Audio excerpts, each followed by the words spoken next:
Okay, Kane, your third album's called 140 Grime Street. What made you want to give your album that title?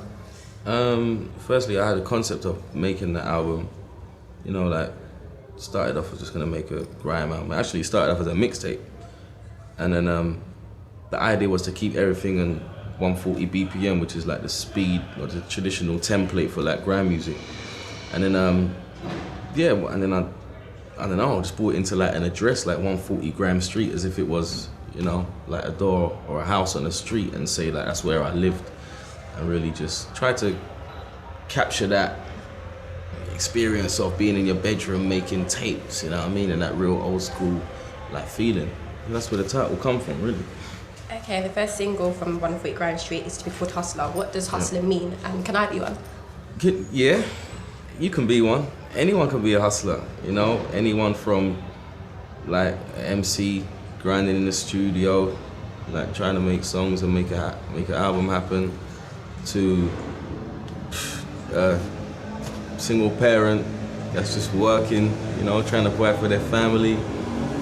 Anyone that's going to university, grafting in school, going back, revising. Yeah, see, that's hustling, anything that you have to put in work for to get where you really want to get to, yeah. Okay, and Hustler has a video that is loosely based on the film American Gangster and the TV program, what was it, The Wire, yeah? Who came up with the concept, and why was that concept chosen?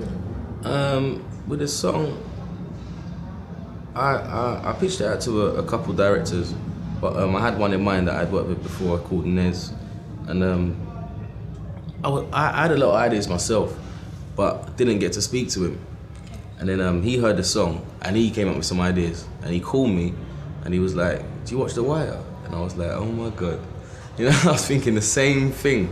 And then he started like telling me all his ideas, and I was like, yeah, that's cool. And then I started adding a few things, and then we started, you're going on the theme of The Wire that we were both fans of, and then American Gangster.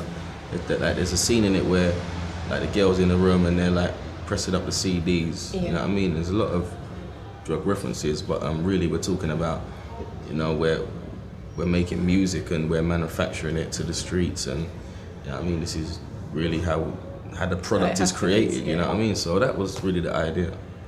And 140 Grand Street's been released independently on your label, Bigger Picture Music. How does it feel to have full control over your music? It feels good. It feels cool when you're creating. No one can't tell you nothing. But when it's time to put it out now, it's like, ooh, it's a lot of weight on your shoulders, but that's something that you just gotta deal with, I suppose, as an artist and as a record label. And like me, I'm really just a creative person, and anything else comes secondary. So I always have the idea first, and then realize that maybe I can't. Yeah, maybe I can't do that idea. Maybe it's not feasible, but I think that's the way I'm always gonna be. But it's cool, having my freedom, my creative control, and doing exactly what I want to do. It's nice. And what actually happened with your former label 679? Was it a mutual agreement to part, or did your contract end? Yeah, well, it was a bit of both, because my contract did end in terms of I recorded my 2 albums firm with them, and mutual agreement to really not go any further, because after that you have options, and the options really there if they want to take it on, you know what I mean? But if I'm really like, no, I don't think this is the way. But they were cool, you know what I mean? And at the time there was a lot of ups and downs, and the record company was getting sold to Warner Brothers, because it was 679, it was its own company in itself. And I don't know, I just didn't want to be involved in that whole situation. I just wanted to just, come off of it and really just do my own thing. Okay. And sitting here with you now has been reminiscent about the good old days of Palace Pavilion, Stratford Rex and EQ and all those places, which was around the time, obviously, your name was popping up everywhere. Yeah. What do you miss, if anything, about those days in the start of your career? I miss a lot of them raves, like the Young Man Stand-ins. Young Man Stand-in, yeah. Stampede versus Rumble. Yeah, I don't know, I just missed the whole vibe, and sometimes it was like 15 MCs on the stage all trying to get the mic and like get a reload. Like we'll go on the radio like as much as we can in that week when we know a rave's coming up, so people get to know the lyric, and then when we say it at the rave and everyone goes mad. Yeah. You know what I mean? And that was that was all we lived for, really. That was the feeling that we lived for. Yeah, it's crazy. And if you had the choice right now to switch careers and play in the Premiership, Yeah. would you choose playing the Premiership or would you choose to still be Kano? That's cheating. What do you mean? You said Premiership. I said Premiership, No, not when they say Championship. go- I said Premiership, that's Do you want to be a right. footballer? Man, I like music. Premiership. Yeah, I said Premiership, you see? Rubino just went to Man City for about 200 grand a week or I something. know, that's why I asked. Alright, what if I could be a Premiership here but still make... It's could sound a bit like Shaquille O'Neal when he was playing NBA and before he could rap.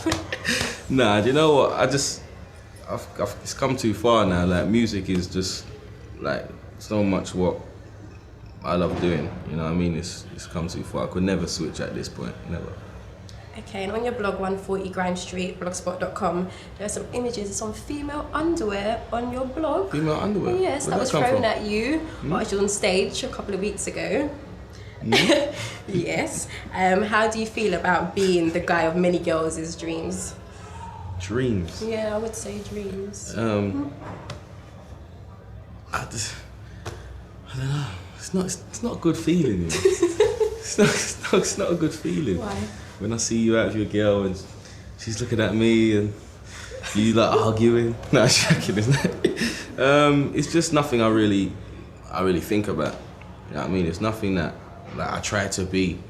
You know, there's a lot of artists out there that's in the gym trying to get this body, in the barbers every day, cleaning up, but that's not really me, to be fair. So it's just something that just naturally happened, but it's whatever. Something you have to fight against sometimes. Yeah. Because sometimes you have to be like, no, actually, like my music is really great and I'm really working on these lyrics and listen to the thing, and then you just get someone like, say, the poster boy of Grime, and it just kills everything that you was trying to work towards. But then again, it's cool.